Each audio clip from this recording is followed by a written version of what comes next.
Os Onis são os vilões em Kimetsu no Yaiba. Eles matam e devoram humanos, e portanto eles são os monstros que os heróis têm que derrotar. Os Bois superiores são Onis especiais, eles são os Onis de elite do Muzan. Porém os Onis nem sempre foram maus. Quando humanos, muitos deles tiveram uma vida difícil, e nesse vídeo você vai conhecer uma história terrivelmente triste, cômica e ridícula de um dos Bois superiores. Você irá conhecer a trágica história de Akaza. O Lua Superior 3, o brutal guerreiro corpo a corpo, a máquina de matar, o Oni que desistiu de tudo, menos de lutar. A mentalidade de Akaza é de lutar e vencer, ele sempre quer ficar mais forte. Mas antes de começarmos, se inscreva no canal para que ele consiga ficar cada vez mais forte, assim como o Akaza, pois isso ajuda bastante o canal. Agora, bora pra ação! Centenas de anos atrás, antes de se tornar um Oni e mudar seu nome para Akaza, seu nome era Hakuji Soyama, um jovem magro com cabelos negros e olhos bastante destacados. Nasceu em uma família muito pobre e seu pai, a quem ele amava, estava muito doente e não possuía dinheiro para comprar remédios. Então Hakuji, que se preocupava muito com seu pai, decidiu conseguir o dinheiro por qualquer meio necessário, e as circunstâncias da vida o levaram a se tornar um batedor de carteiras. Ele dizia a si mesmo: se eu não ficar mais forte, não vou poder fugir com o que roubei. Se eu não ficar mais forte, não vou poder bater nas pessoas que voltarem para se vingar. Se eu não ficar mais forte, vou ser levado diante do magistrado e serei espancado. Hakuji então chega a ser pego 3 vezes, com o magistrado o espancando e o marcando com tatuagens de um criminoso, para cada vez que ele foi pego, ameaçando cortar as suas mãos caso ele fosse pego novamente. Porém Hakuji não se importava. Ele dizia: vá em frente, corte elas, e eu ainda terei os meus pés e roubarei com eles. O que leva o magistrado a acusá-lo de ser uma criança demônio, já que Hakuji cometera vários crimes na cidade e fora capaz de suportar 100 chibatadas, punição suficiente para fazer um homem grande desmaiar. Eles podiam o açoitar ou quebrar os seus ossos, que ele podia suportar qualquer coisa, por seu pai, mesmo se durasse centenas de anos. Quando ele retornou para casa depois de seu terceiro espancamento, um camponês o informou que seu pai havia se enforcado, depois de ouvir que ele havia sido pego outra vez. E em uma carta escrita por seu pai, antes de se enforcar, ele desejava que seu filho vivesse uma vida honesta e que ele ainda podia mudar. Seu pai não queria viver do dinheiro roubado dos outros, e termina a carta dizendo: desculpe por ser um incômodo.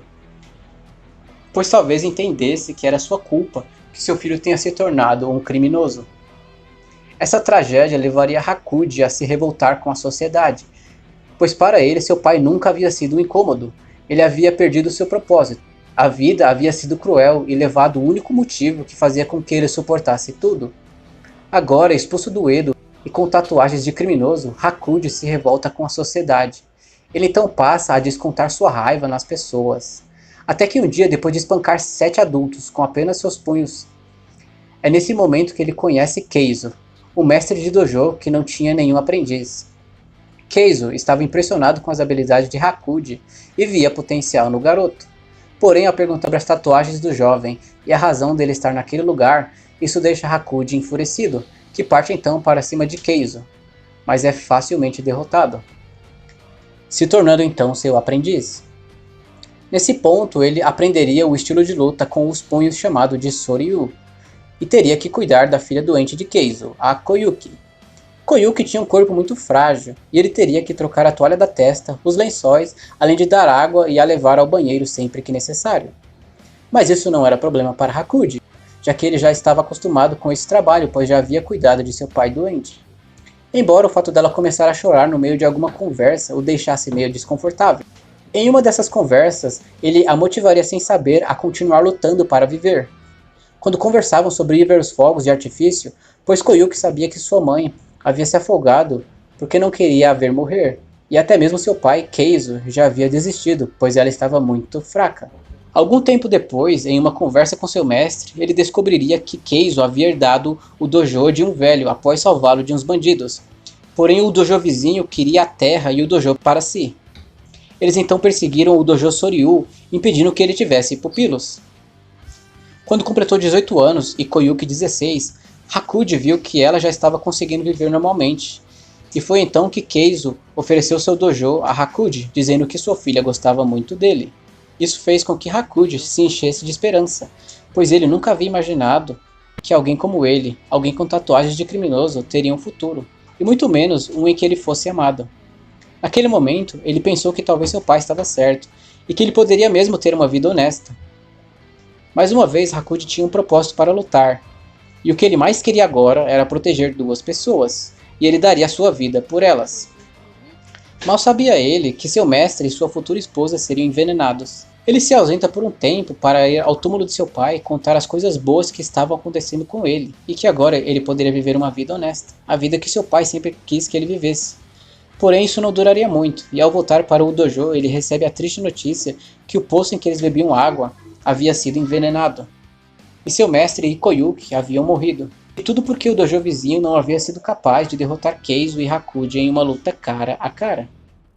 Nesse ponto vemos um dos motivos para a casa odiar tanto os fracos, é que eles usam de truques sujos para conseguir o que querem, em vez de buscarem ficar mais fortes e lutarem cara a cara. Mais uma vez, sem direção, como uma bússola quebrada, completamente enraivecido e cheio de ódio, Hakuji ataca o dojo vizinho. E com os punhos nus ele mata seus 67 membros. Crânios esmagados, órgãos destroçados, a maioria dos corpos mutilados ao ponto de serem irreconhecíveis. Era uma cena vinda do inferno, com corpos e partes de corpos espalhados por todo lado. O incidente foi tão tenebroso e absurdo que fez com que a criada sobrevivente enlouquecesse, e esse incidente foi tido como um conto ficcional por 30 anos antes de ser destruído.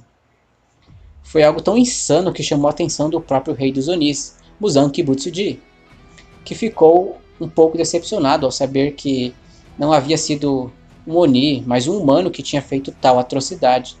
Hakuji ataca Muzan, que sem muita dificuldade atravessa sua cabeça.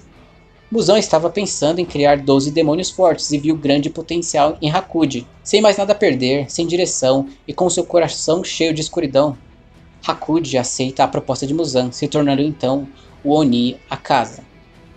Depois de se tornar um Oni, ele perde todas as suas memórias, mas continua com o único desejo de ficar mais forte, mesmo que não houvesse nenhum motivo e mais nada para proteger. Ele havia perdido tudo, menos a vontade de lutar e ficar mais forte. Akaza é, na minha opinião, um dos melhores vilões em Kimetsu no Yaiba. Ele é um dos meus favoritos, mesmo depois de ele ter matado o Hashira das Chamas, Kyojuro Rengoku. E o motivo é muito simples.